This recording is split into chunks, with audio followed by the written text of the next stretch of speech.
ప్రపంచానికి చాటింది మొహమ్మద్ సల్లల్లాహు అలైహి వసల్లం గారు. మొహమ్మద్ ప్రవక్త అంటే ప్రపంచంలో పేదరికంలో ఉన్న ప్రతి ఒక్కరు కూడా మొహమ్మద్ ప్రవక్త యొక్క అడుగుజాడలు నడుస్తారు. ముస్లింలు సంపాదించిన సంపాదనలో 8వ భాగం పేదలకు ఇవ్వాలని మొహమ్మద్ ప్రవక్త సల్లల్లాహు అలైహి వసల్లం గారు 1500 సంవత్సరాల ముందర చెప్పారు. అదేవిధంగా అనాథులకు హక్కు ఇవ్వాలని, ఎవరైతే వితంతులు ఉంటారో వాళ్లకు అందరితో సమానంగా చూడాలని, అదేవిధంగా వర్గ విభేదాలు లేకుండా మనుషులంతా ఒక్కటే అని ప్రపంచానికి చాటి చెప్పిన మహానుభావుడు మొహమ్మద్ సల్లల్లాహు అలైహి వసల్లం. మా ముస్లింల విశ్వాసం ఏంటంటే అల్లాహ్ సుబ్హానహు వ తఆలా ఈ సృష్టిని సృష్టించింది మొహమ్మద్ ప్రవక్త కోసమే. భారత రాజ్యాంగం ఎవరికి నచ్చిన మతంలో వాళ్ళు జీవించవచ్చు, ఆ మతానికి సంబంధించిన ప్రచారం చేసుకోవచ్చని భారత రాజ్యాంగం చెప్తుంది. అయితే కొంతమంది యధవలు రాజ్యాంగబద్ధమైన పదవుల్లో ఉంటూ ముస్లింలను అడగదొక్కాలనే ఒక ఆలోచనతో మీలాదున్ నబీ సందర్భంగా వీ లవ్ మొహమ్మద్ అని రాసిన బ్యానర్ పెట్టి కొంతమంది యువకులు నినాదాలు చేస్తుంటే వాళ్ళ మీద దేశద్రోహం కేసు పెట్టడం నిజంగా సిగ్గుచేటు.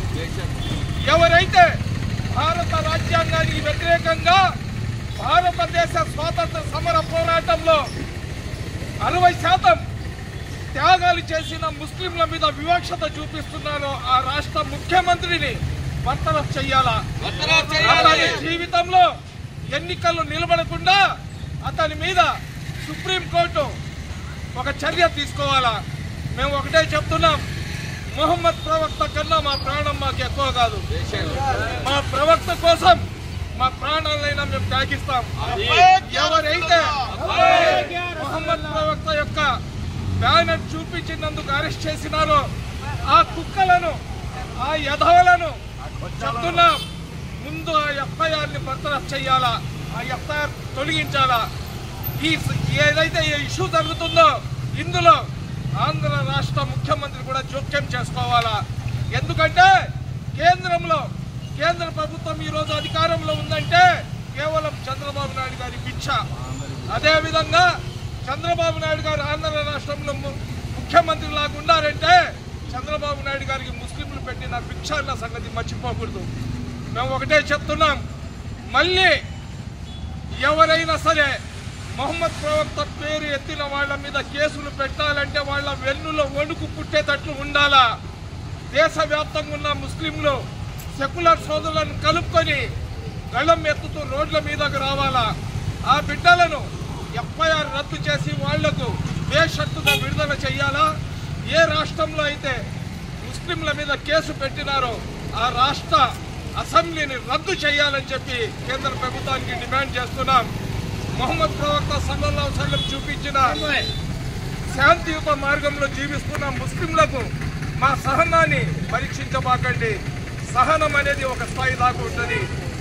ఇనుముని కూడా ఎక్కువ వేడి చేస్తే ఆ ఇనుము కరిగిపోద్ది. దయచేసి ముస్లింల మనోభావాలను వ్యతిరేకిస్తూ, ముస్లింల మనోభావాలను కించపరుస్తూ, ముస్లింలను అవమానపరుస్తూ మా ప్రాణం కన్నా ఎక్కువైన ప్రవక్త పేరు తీసుకుంటే కేసులు పెడతారా? మీ మతాల గురించి మీరు ఆలోచించుకోండి. మేము ఎక్కడ కూడా ఇతర దేవీ దేవతల గురించి, వాళ్ళ మతాల గురించి మేమేం మాట్లాడటం లేదు. మా ప్రవక్త గురించి మేము మాట్లాడుకుంటే అడ్డంకులు కానీ పెడితే నాశనం అయిపోతారు, పతనం అయిపోతారు. మీ అంతా చూసేదాకా ముస్లిం సమాజం నిద్రపోదు.